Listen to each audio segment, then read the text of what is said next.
오늘 2024년 종려주일, 그리고 이제 내일부터 시작되는 고난주간에 앞서서 제가 오늘 함께 여러분과 나눌 말씀을 고린도후서 1장 5절 한 절의 규절인데요. 오늘 여러분들에게 숙제를 드리는데 조금 집에 돌아가시면 이 1장 1절부터 11절까지는 여러분들이 한번 묵상하시면서 꼭 읽어보시기를 바랍니다. 오늘 1장 5절을 통해서 제가 고통을 넘어 고난을 묵상합니다 하는 제목으로 오늘 말씀을 함께 나누도록 하겠습니다. 오늘 종려주일인데요. 어찌 보면 그 부활주일을 앞둔 우리 40일 사순절 기간의 마지막 주간이기도 하면서 이제 내일부터 예수 그리스도의 십자가의 고난을 묵상해야 되는 이 고난주간에 시작이 되는 이 종려주일인데요. 그런데 우리가 조금 깊이 생각을 해보면 이 종려주일이라고 하는 이 이름 안에 제가 생각하기에 약간 아이러니가 조금 들어 있습니다. 내일부터 시작되는 고난주간인데 그 고난주간을 막 앞둔 오늘을 우리가 종려주일이라고 부르는 거에 제 생각에는 조금 아이러니가 있다. 이게 어떤 의미냐면 여러분들 아시는 것처럼 이제 종려주일의 그 단어의 기원은 종려나무가지를 흔들었던, 그리고 그 종려나무는 우리가 이제 흔히 보는 팜추리죠. 그 팜추리의 나무가지가 종려나무가지인데 이 시대, 예수님 시대, 물론 그 이전부터 그랬지만 종려나무가지를 막 흔들면서 누군가를 환영한다는 건 전쟁에서 승리하고 돌아온 영웅, 전쟁에서 적을 물리치고 개선장군으로 돌아오는 그 전쟁 영웅들이 마을에 들어올 때 그 종려나무 가지를 흔들면서 그 전쟁의 영웅을 환영해 주던 모습이 종려나무 가지를 흔드는 일이거든요. 그러니까 이번 주 금요일에 예수님께서 십자가에 달려 돌아가시기 딱 일주일 전에 예수님도 예루살렘에 그렇게 입성을 하십니다. 그래서 예루살렘 성에서 일주일간을 보내시거든요.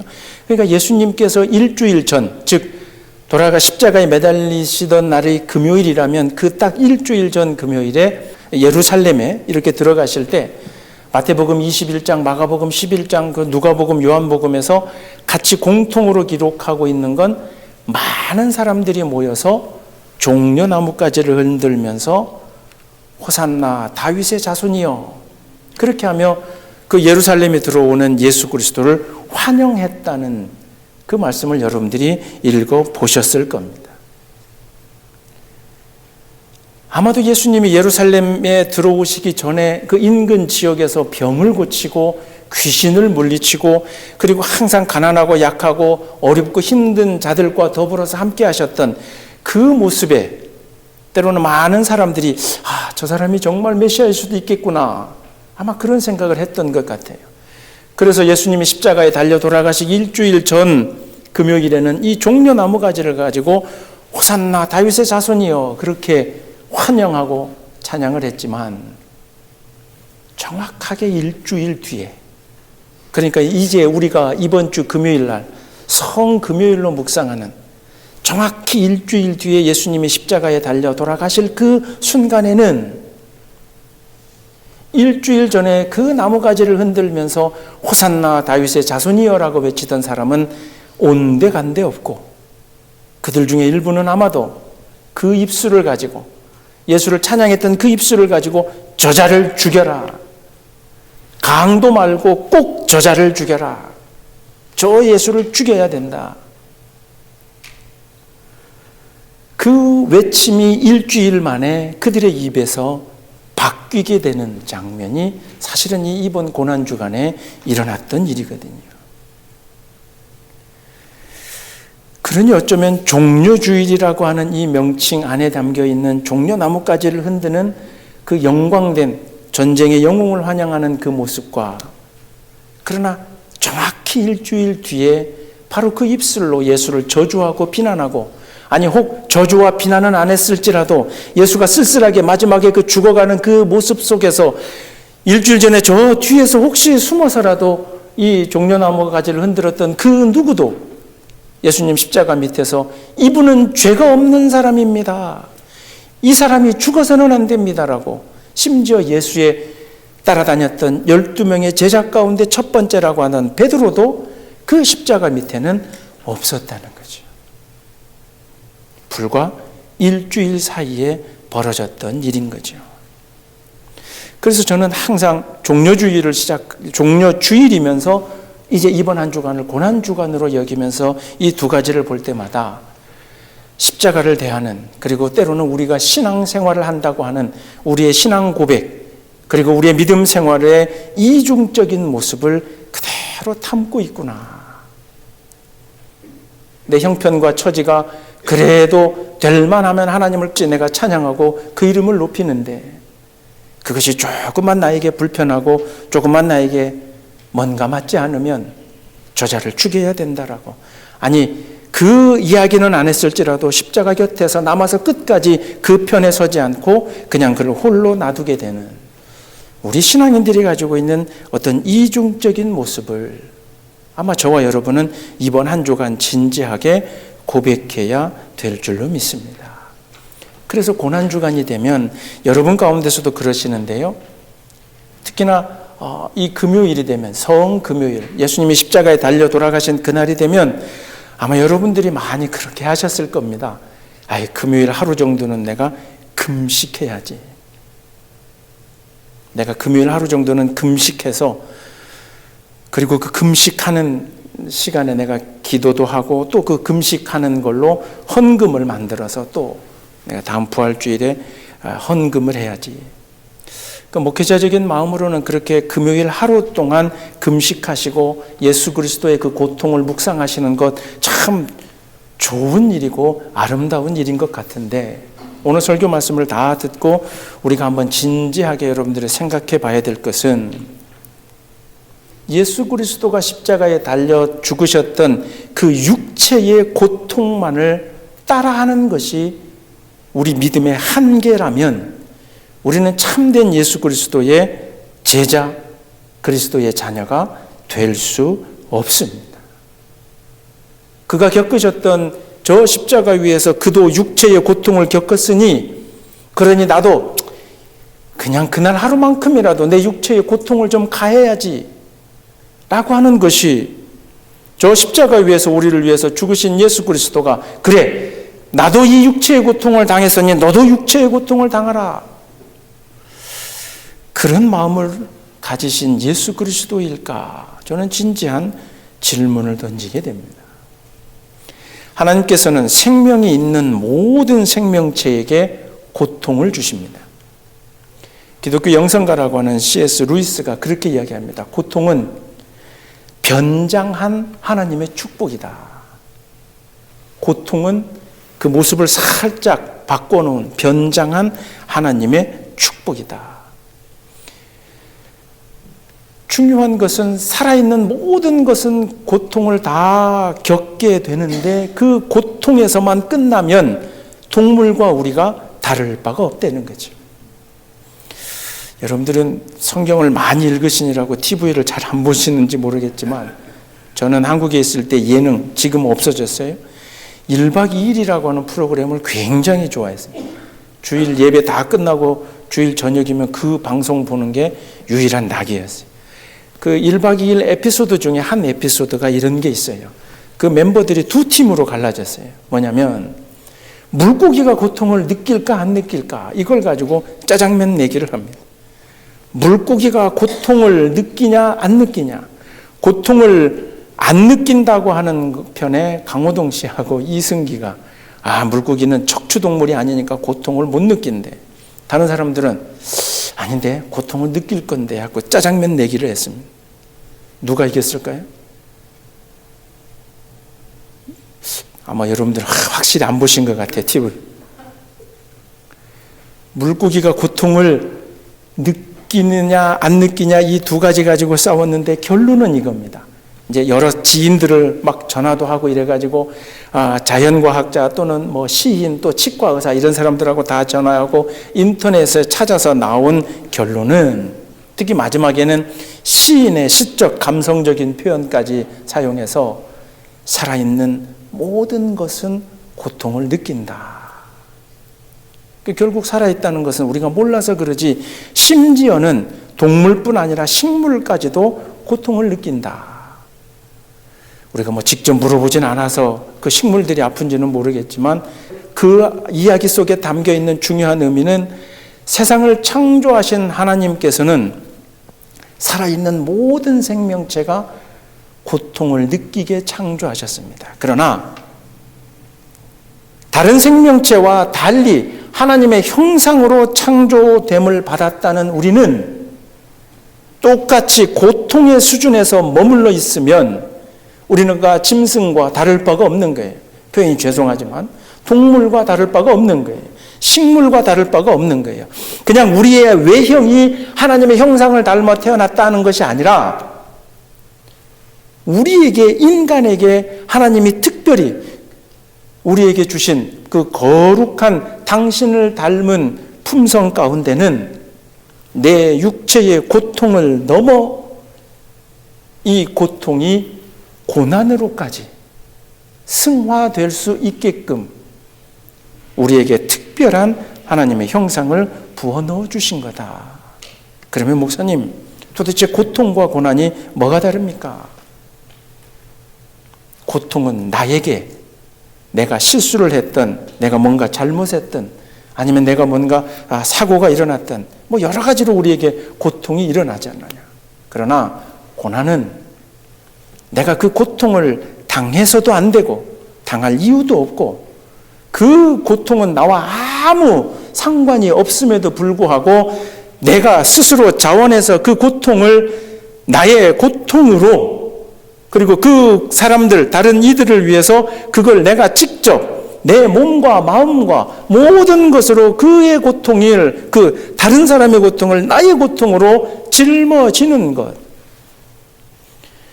그것이 고통을 넘어서 고난이 되는, 그리고 고통의 수준을, 육체의 수준을 넘어서 십자가 위에서 예수가 흘려주신 그 거룩한 피라고 부르는 그 보혈은 다른 짐승과 우리가 일반적으로 고통 가운데 흘리는 피는 그냥 피라고 부르죠. 그러나 고난 때문에 흘리시는 그 피는 물론 똑같은 상처죠. 창으로 찌르고 못으로 받고 똑같이 몸에서 나오는 피이겠지만 그냥 의미 없는 고통에서 나오는 피는 피라 부르지만 고난을 통해서 흘리신 예수의 피는 거룩한 보배와 같은 보혈이라 우리가 그렇게 부르는 거죠. 항상 부활절이 다가오고 이 고난주간이 다가오면 이사야서 53장 5절을 늘 우리가 여러분들이 묵상하잖아요. 그의 찔림은 우리의 허물 때문이요, 그의 상함은 우리의 죄악 때문이다 하는 거죠.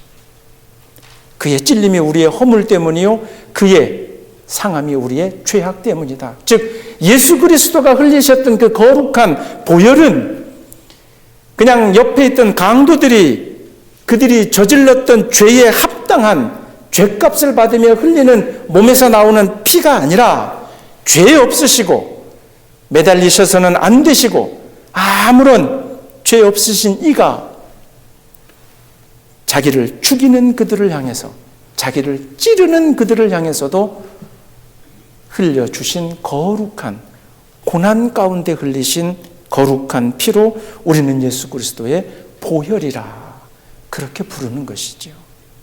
그러니 여러분의 인생 가운데서 우리가 겪고 있는, 살면서 겪게 되는 그 고통 가운데서 만약에 하나님을 발견하지 못한다면, 하나님의 뜻을 발견하지 못한다면, 하나님이 그 고통 가운데 나와 함께 하신다라고 하는 걸 발견하지 못하면 그냥 우리는 다른 생명체와 구별 없이 똑같이 고통만 당하다가 세상을 떠나는 것과 다를 바가 없습니다. 그러나 그 가운데서 예수 그리스도께서 십자가 위에서 그 순간, 하룻밤이 넘는 그 시간 동안 온몸에 피를 쏟으면서 당하셨던 그 고통의 순간에 하나님을, 예수님도 발견하지 못했다면, 그냥 그 고통만 겪고 그냥 그렇게 끝나셨다면 오늘 우리가 그 예수의 피를 내 죄를 씻어줄 보혈이라 부를 이유도 근거도 없이 되는 거죠. 그러나 예수님께서 흘려주신 그 십자가 위에서의 보혈의 피는 바로 저와 여러분과 같은 모든 인간을 위해서 죄 없으신 이가 그 위에서 겪으셨던, 여러분의 삶의 인생 가운데서도 고통이 아니라 그래서 누군가를 위해서, 그게 뭐 멀리 나가서 누군가 전도하고 영혼을 구원하는 것이 아닐지라도 내 자식을 위해서라도 세상적인 부모와는 다른 또 다른 개념에서 이 자녀들의 영생을 위해서도 내가 혹 고난을 감당하고 그들을 위하여 흘릴 피가 있다면 그 또한 주님을 닮은 거룩한 고난의 헌신이요 사랑이 될 줄로 믿습니다. 바울은 이 오늘 본문에 고린도 교인들에게 보내는 두 번째 편지에서 1장 5절에서 그래서 바울이 그렇게 얘기합니다. 그리스도의 고난이 우리에게 넘친 것 같이, 즉 이 고린도 교인들을 향해서 바울이 그렇게 이야기합니다. 바울이 이야기하는 5절에 있는 그리스도의 고난이 우리에게 넘쳤다라고 할 때 우리는 이 고린도 교회의 복음을 전하러 함께 다녔던 바울과 그리고 그의 일행들입니다. 그러니 바울이 그들을 향해서 당신들에게 우리가 복음을 전했는데 당신들이 볼 때 복음을 전한 우리가 당하는 고통과 고난이 있지 않느냐. 항상 쫓겨다니고 숨어다니고 피해 다녀야 되고 어느 성에 가서는 또 매질도 당하고 이 모든 것들을 사실은 당신들을 위해서 겪는 우리의 고통이 아니라 고난이다 하는 거죠. 그러니 5절에 그리스도의 고난이 우리에게 넘친 것 같이 우리가 받는 위로도 그리스도로 말미암아 넘치는도다. 그러니까 당신들에게 복음을 전했는데 복음을 전한 나 바울을 포함해서 우리가 그 당신들이 보기엔 고통 가운데 있는 것처럼 보이지만 그것은 고통이 아니라 그리스도가 걸어가셨던 것과 똑같은 십자가의 길을 걸어가는 그건 고난이요. 그 그리스도의 고난이 우리에게 넘친 것 같이 또 동시에 그리스도가 주시는 위로가 우리에게 넘쳐난다. 이 이야기를 고린도 교인들에게 하고 있는 거죠. 그러면서 바울은 그 얘기를 하는 거죠. 그러니 당신들도 고린도 교인들이요 당신들도 그리스도의 고난에 동참하라 하는 거죠. 그냥 각자 자기 살 길만을 위해서 찾지 말고 다른 사람을 위해서 누군가를 위해서 예수 그리스도의 그 십자가처럼 헌신과 희생과 사랑으로 당신들도 그리스도의 고난에 동참하라 하는 거죠. 잘 아시는 것처럼 고린도 전서에 보면 고린도 교인들이 서로 싸우잖아요. 시장에서 판 이방신에게 제사 드렸던 재물을 먹냐 마냐 이 문제 가지고 싸우고요. 너는 누구 파다 나누면서 그 문제 가지고 싸우고요. 그러니까 철저하게 자기들 각자의 스스로가 겪는 저놈이 나를 뭐라 그래 이러면서 자기들만 고통의 이야기들만 하고 있는 거죠. 그러니 그걸 벗어나서 예수 그리스도가 당하셨던 것처럼 차라리 우리가 그리스도의 고난에 동참하자. 그 메시지 안에는 그리스도의 십자가의 사랑을 본받아라 라고 하는 그 메시지를 지금 던지고 있는 것입니다. 이 바울이 자기 아들처럼 낳지는 않았지만 나이 어린 동역자, 사랑했던 동역자가 있죠. 내 아들이라고 표현했던 디모데에게 두 번째 편지를 보내면서 디모데후서 1장 8절에 그렇게 얘기합니다. 그러므로 너는 내가 우리 주를 증언함과 또 주를 위하여 갇힌 자 된 나를 부끄러워하지 말고 오직 하나님의 능력을 따라 복음과 함께 고난을 받으라 하는 거죠. 예수 그리스도를 열심히 전하고 마치 하나님의 나라를 당장 갈 것처럼 저렇게 외치고 돌아다니던 바울의 행색이 쫓겨다니고 감옥에 갇혀 있고 그래서 얼마 전에 십자가에 죽은 예수를 전하는 것과 또 이 예수를 전하는 바울이 갇힌 것, 이 모든 것들을 부끄럽게 여기지 말고 오히려 그것을 하나님의 능력에 따라서 복음과 함께 그걸 전해야 되는 고난도 너희가 달게 받으라라고 하는 거죠. 앞서 말씀드린 것처럼 종려주일, 그래서 예수님이 십자가에 달려 돌아가시기 일주일 전에 예루살렘에 들어올 때 호산나를 열광하며 종려나무가지를 흔들었던 그 사람들,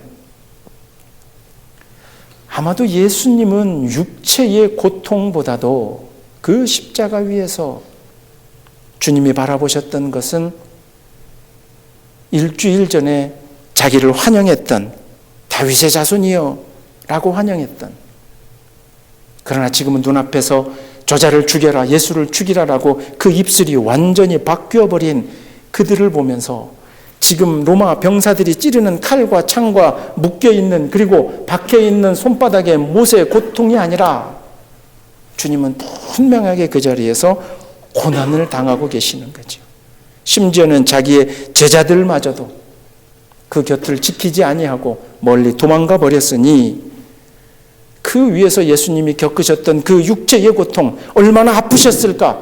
그 못자국 난 손 그리고 가시로 만든 면류관, 그러니 내 몸도 어떻게 해볼 것, 이것이 아니라 우리가 생각해보고 우리가 묵상해야 될 그 고난은 인간의 죄된 마음으로 예수를 또 한 번 그냥 그대로 방치해버린, 그러나 그 위에서도 예수님은 끝까지 포기하지 않고 그들을 향해서 복수하지 않고 그들을 향해서 저주하지 않고 당신을 죽이는 자들까지도 위에서 그 마지막 십자가에서 숨을 거두셨던 예수님의 참된 고난을 우리는 묵상해야 될 줄로 믿습니다.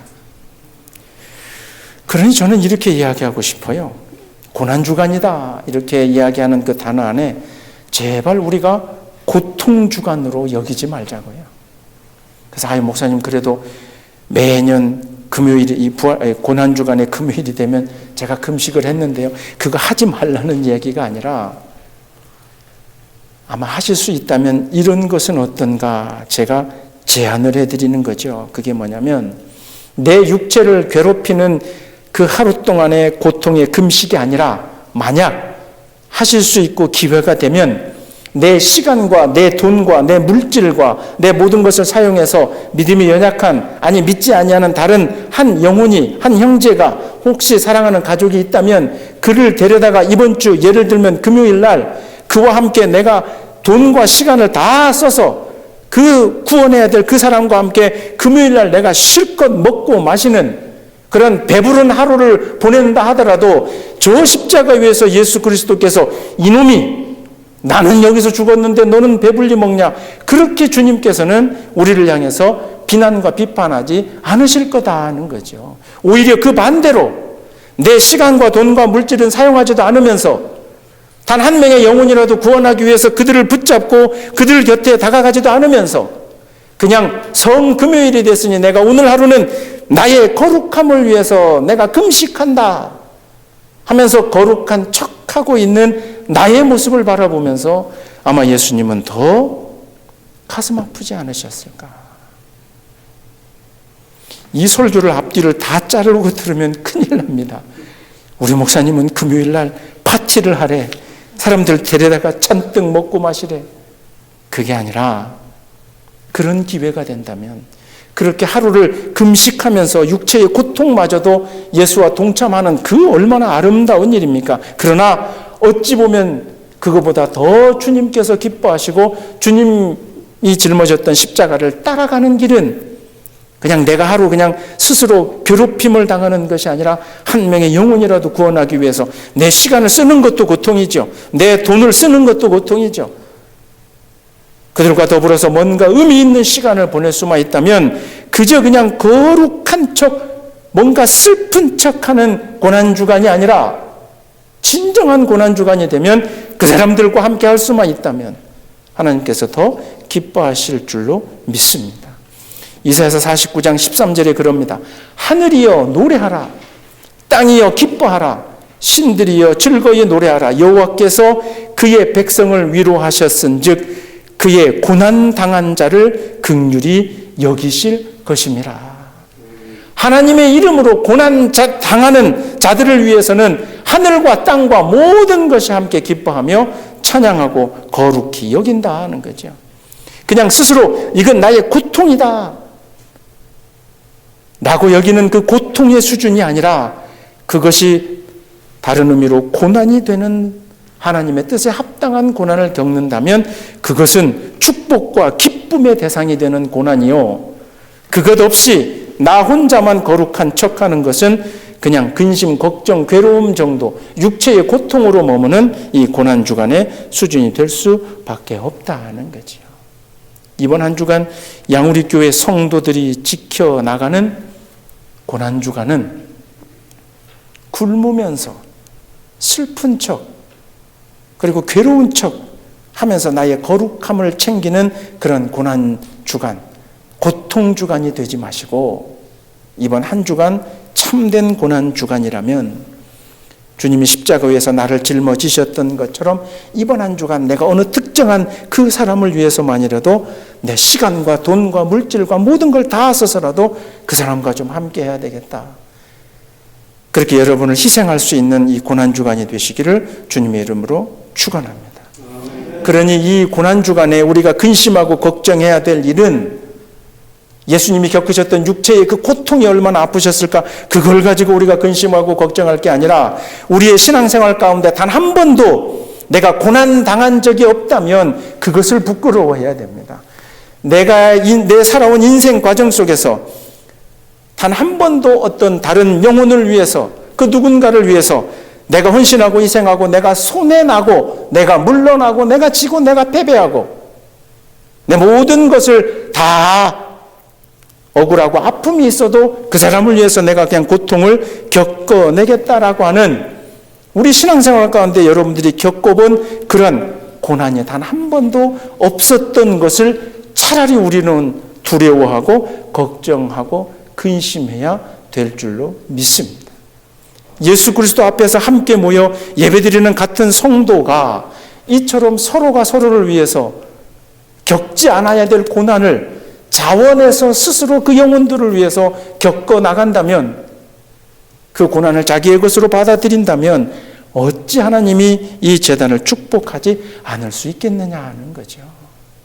그러나 안타깝게도 많은 크리스찬들이 이 고난주간이 되면 저 십자가 위에 예수의 육체의 고통을 그것을 묵상하는 데만 집중해 있고 고통의 수준이 아니라 고난의 수준으로 좀 넓어져야 되는데 그것이 없고 그냥 육체의 고통만을 생각하고 고백하는 수준에 우리가 머물러 있으니 세상은 예수 그리스도를 향해서 십자가를 향해서 때로는 조롱하는 손가락질을 우리에게 보여주시는 것이 아닌가. 제가 분명하게 말씀드립니다. 고난이 없는 영광의 복음만을, 고난이 없는 부활의 복음만을, 그렇게 반쪽짜리 복음만을 붙잡지 않으시는 여러분이 되시기를 주님의 이름으로 축원합니다. 베드로전서 4장 15절과 16절에 그럽니다. 너희 중에 누구든지 살인이나 도둑질이나 악행이나 남의 일을 간섭하는 자로 고난을 받지 말고, 그러니까 이거를 자기들은 고난이라고 이야기하죠. 근데 가만히 보니까 세상 사람들은 살인, 도둑질, 악행, 남의 일을 간섭하는 것, 그런 것들로 고난 받지 말고 그리스도인으로 고난을 받으면, 즉 타인들 때문에, 다른 사람 때문에, 사랑과 헌신과 희생 때문에 고난을 받으면 그런 것은 부끄러워하지 말고 도리어 그 이름으로 하나님께 영광을 돌려라 라고 하는 거죠. 예수 그리스도의 눈앞에 십자가에 달리시기 전에 공생에 3년을 살으셨던 예수님의 눈앞에는 고통이 가득했습니다. 병자들의 고통, 소외된 자들의 고통, 그리고 가난한 자들의 고통, 또 종교적인 이유로 겪는 그 차별의 고통, 예수가 만났던 모든 사람들은 그 고통 가운데 있었던 사람들입니다. 그러나 예수는 그 수많은 사람들의 고통을 바라보시고 당신 스스로가 고난의 길로 들어가신 거죠. 그들의 그 고통을 해결하기 위해서 예수는 십자가에서 스스로 자원해서 고난의 길로 들어가셨는데, 우리는 그 고난의 십자가를 바라보면서 반대로 거꾸로 우리는 아직도 예수의 육체의 고통만을 얘기하고 있으면 2000년의 이 교회의 역사 속에서 십자가가 제대로 우리의 마음에 고백되어져 왔겠느냐라고 하는 거죠. 주님은 고통을 바라보며 고난을 겪으셨는데 우리는 그 고난을 바라보며 거꾸로 다시 고통을 생각을 하니 이것이야말로 종려주일이라고 하는 명칭의 아이러니를 넘어서서 십자가를 이야기하면서도 십자가를 외면하는 우리의 신앙의 모습에 아주 부족한 부분이 아닌가. 물러나 보신 적이 있냐고요? 겪어보신 적이 있느냐고요? 세상에서는 요즘 그러잖아요. 꽉 움켜쥐라 그러죠. 단 한 가지도 놓지 말라 그러죠. 특히나 역사적으로 안타까움을 겪고 있는 대한민국은 얼마나 좁은 땅덩어리예요. 그 오래전 역사로부터 다른 나라가 침략하고 늘 그러니까 항상 뭔가를 붙잡아야 되는, 그러니까 단 하나도 내가 놓아서는 안 되는, 참 안타까운 이야기지만 아침마다 인사할 때 그러잖아요. 한국에서 어른들을 만나면 진지 드셨습니까? 얼마나 사는 게 불안하면 밤새 평안하셨습니까? 아침에 진지 드셨습니까? 이 미국 사람들은 뭐라 그래요? 아침 인사를. 좋은 아침입니다. 근데 우리는 늘 그래야잖아요. 어젯밤에 별일 없으셨어요? 밤새 평안하셨어요? 아침 식사는 하셨어요? 그러다 보니까 우리가 가지고 있는 것이 뭔가를 반드시 붙잡고 있어야 되는 거죠. 내가 놓치면 안 되는 거죠. 그러니 아이들도 막 경쟁을 시켜서 다른 놈을 이기고, 네가 그 대학 가고 네가 취직하고 다른 놈은 필요 없고 너만 꽉 쥐고 있어라. 분명하게 말씀드리지만 예수님의 십자가 고난은 꽉 쥐고 있는 네 주먹을 제발 좀 펴라라고 하는 거죠. 고린도후서 7장 10절에 그렇게 이야기합니다. 하나님의 뜻대로 하는 근심은 구원과 회개로 이르는 길이지만 세상의 근심은 사망으로 이르는 길이다. 그러니까 세상에서 고통도 있고 또 그들이 이야기하는 수준의 고난도 있어요. 그러나 세상의 근심은 결국 사망으로 가고, 그러나 하나님의 뜻대로 행하고자 해서 겪는 고난과 고통과 근심은 결국 우리를 구원 그리고 회개로 이르는 은혜가 있다는 것이죠. 사랑하는 성도 여러분, 살아있는 모든 생명체가 겪는 그 고통의 수준만으로 예수 그리스도의 십자가를 묵상하지 않기를 주님의 이름으로 축원합니다. 고통이 아니라 고통과는 아무 관계 없으셔야 될 우리 주님께서 저 십자가에서 겪으신 그 고난을 내가 참되게 묵상하기 위해서 이번 한 주간 여러분들이 어떤 희생을 하셔야 될지, 이번 한 주간 나의 거룩함을 위해서 금요일 하루 금식, 그것도 소중하지만 그것보다 더 크게는 오늘 예배에 함께 참석하지 못하는 사랑하는 그 영혼들에게 내가 조금 다가가보고 그들에게 내가 좀 기도해보고 그들을 위해서 내 때로는 물질과 시간과 모든 것을 열어서 그들과 더불어 함께 할 수만 있다면, 그러면 저 십자가 위에서 달려 돌아가신 예수 그리스도께서 우리를 향하여 흘려주신 그 거룩한 보혈이 땅바닥에 쏟아지는 안타까운 일은 있지 않을 줄로 믿습니다. 종려나무가지를 흔들었으나 일주일 전에는 호산나 다윗의 자손이여 하면서 예수를 환영했지만, 그러나 그의 그 고난의 순간에 단 한 사람도 그 밑에 있지 아니하고 그 누구도 같은 고난을 겪겠다고 이는 죄 없으신 입니다라고 그 십자가 밑에서 예수를 변호하던 사람 단 한 사람도 없었던 그 시대에 2000년 전에 유대인을 담지 마시고 2000년은 흘렀지만 오늘 이번 한 주간 고난 주간에 예수 그리스도의 십자가의 고난을 반드시 사랑으로 붙잡아야 될 여러분 주변에 있는 영혼들에게 온몸으로 보여줄 수 있는, 그래서 고통을 넘어 고난으로, 참된 고난으로 묵상하며 이번 한 주간을 보내실 수 있는 우리 양우리교회 성도들이 되시기를 주님의 이름으로 축원합니다. 기도하겠습니다. 주님 감사합니다. 2000년 전 주님을 환영했던 그 수많은 사람들은 온데간데 없고 주님 홀로 그 위에서 고통이 아닌 고난을 겪으셨던 그 모습을 저희들 진지하게 묵상해 보니 아버지 부끄러움을 금할 수 없으며 세상 모든 걸 내가 이기려고만 했던 이 부족한 죄인들인 저희들을 용서하여 주시옵고 2024년의 고난주간에 참된 고난주간을 위하여 주님 닮은 모습으로 사랑해야 될 사람들을 위하여 내 시간과 물질과 모든 것을 쏟아 부어서라도 참된 고난주간을 보낼 수 있도록 하나님 지켜주시고 함께하여 주실 줄 믿사오며 이 모든 말씀 예수님 이름으로 기도드리옵나이다. 아멘.